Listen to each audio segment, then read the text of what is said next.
یہ نرگس صاحبہ انڈیا سے پوچھتی ہیں فجر چھوڑ کر باقی نمازیں پڑھنا، اگر ہم فجر کی نماز نہ پڑھیں تو کیا باقی نمازیں پڑھ سکتے ہیں یا وہ بھی قبول نہیں ہوں گی؟ فجر کی نماز نہ پڑھیں تو ایسا کوئی پیکج ہمارے علم میں نہیں ہے کہ جو فجر کی نماز نہ پڑھے اس پر باقی نمازیں بھی اللہ کی طرف سے معاف ہو جاتی ہیں۔ اس طرح کا کوئی پیکج ابھی تک میرے علم میں نہیں ہے کہ قرآن و سنت میں کوئی اس طرح کا کوئی پیکج نماز چھوڑنے والوں کو اسپیشلی دیا گیا ہو کہ جو ایک چھوڑ دیں وہ باقی بھی چھوڑ دیں، ایسا نہیں ہے۔ آپ اگر فجر نہیں پڑھتے تو باقی 4 نمازیں پڑھیں، کیونکہ باقی بھی چھوڑیں گے تو اور بڑا گناہ ہوگا، اور فجر چھوڑنا بھی کبیرہ گناہ ہے۔ رسول اللہ صلی اللہ علیہ وسلم نے ارشاد فرمایا، من ترک الصلاۃ متعمدا فقد کفر، جس نے جان کر نماز چھوڑ دی تحقیق اس نے کفر کیا۔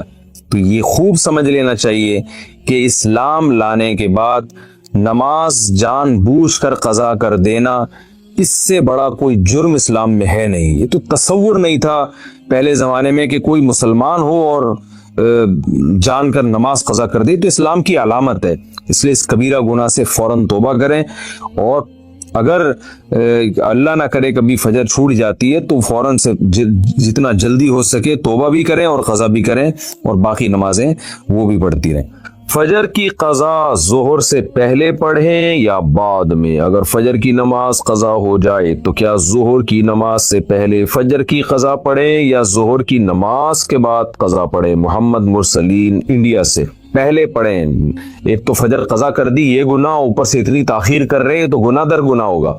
حدیث میں آتا ہے من نام عن صلاۃ او نسیھا فلیصلیھا اذا ذکرھا فإن ذلک وقتھا۔ صحیح حدیث ہے، آپ صلی اللہ علیہ وسلم نے فرمایا کسی کی آنکھ نہ کھلے نماز میں یا بھول جائے تو جیسے ہی یاد آئے یا جیسے ہی جاگ آئے فوراً نماز پڑھے وہ، اور یہی پھر اس کا وقت ہوگا۔ تو اس میں تاخیر کرنا ٹھیک عمل نہیں ہے، تو ظہر تک بھی ڈیلے نہ کریں اس کو، یہ بھی غلط ہے۔ فجر کی پابندی کیسے کریں؟ فجر کی نماز نیند کی وجہ سے قضا ہو جاتی ہے، ذہن میں خیال آتا ہے کہ ابھی سو جاتا ہوں بعد میں اس کی قضا کر لوں گا، اس کی تھوڑی وضاحت فرما دیں۔ محمد اظہر انڈیا سے۔ محمد اظہر بھائی، مسئلہ یہ ہے کہ اسلام میں نا شرک کے بعد نماز قضا کرنے سے بڑا گناہ نہیں ہے، کسی قیمت پہ معاف نہیں ہے نماز۔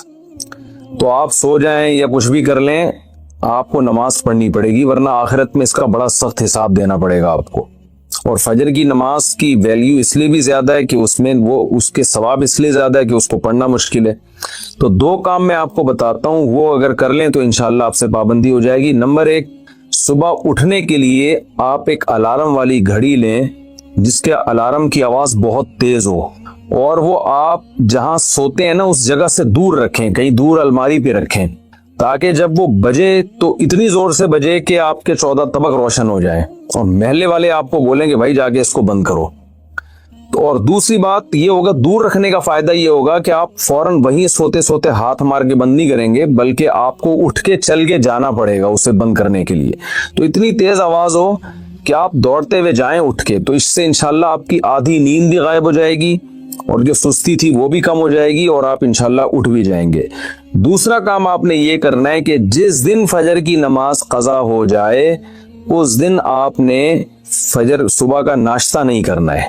اگر آپ ناشتے کے عادی ہیں تو اس دن کا ناشتہ آپ گول کر دیں سزا کے طور پر، تو یہ بھی ہے۔ اور اگر آپ ویسے ہی ناشتے کے عادی ہیں، ناشتہ کرنے کا آپ کا معمول نہیں ہے، تو پھر آپ اس دن لنچ غائب کر دیں، بولے آج کھانا نہیں کھاؤں گا میں، تو کچھ سزا دیں اپنے آپ کو، تو اس سے انشاءاللہ آہستہ آہستہ اس بری عادت سے آپ کی جان چھوٹ جائے۔ قضا نمازیں کس طرح پڑھیں؟ قضا نمازیں کس طرح پڑھنی چاہیے؟ کیا ان کی 5 نمازیں اکٹھے ایک وقت میں پڑھ سکتے ہیں؟ وحید اللہ خان کوہاٹ سے۔ جی ہاں، ایک وقت میں، ایک دن میں آپ پڑھ سکتے ہیں، ایک ٹائم پہ بھی پڑھ سکتے ہیں۔ 5 نہیں بلکہ وتر کی قضا بھی واجب ہے، تو وتر ملا کے 6 ہو جائیں گی، تو وہ قضا اکٹھی بھی پڑھ سکتے ہیں۔ اور نیت یہ کرنی ہے کہ میرے ذمے، جیسے فجر آپ پڑھ رہے ہیں تو نیت یہ کریں میرے ذمے فجر کی جتنی نمازیں لازم ہیں ان میں سے میں سب سے پہلی نماز پڑھ رہا ہوں۔ تو دوبارہ جب فجر پڑھیں گے تو بھی یہ نیت کریں گے کہ میرے ذمے فجر کی جتنی نمازیں ان میں سب سے پہلی، اس لیے کہ وہ جو پڑھ چکے ہیں وہ تو ذمے میں رہی نہیں ہے نا، تو اب جو ذمے میں رہ جائیں گی ان میں سب سے پہلی، تو اسی طرح پڑھتے چلے جائیں، وتر بھی اور ظہر بھی اور عصر بھی، اور اس میں سنت نہیں پڑھی جائے گی۔ سنتوں کی جگہ قضا نمازیں پڑھ سکتے ہیں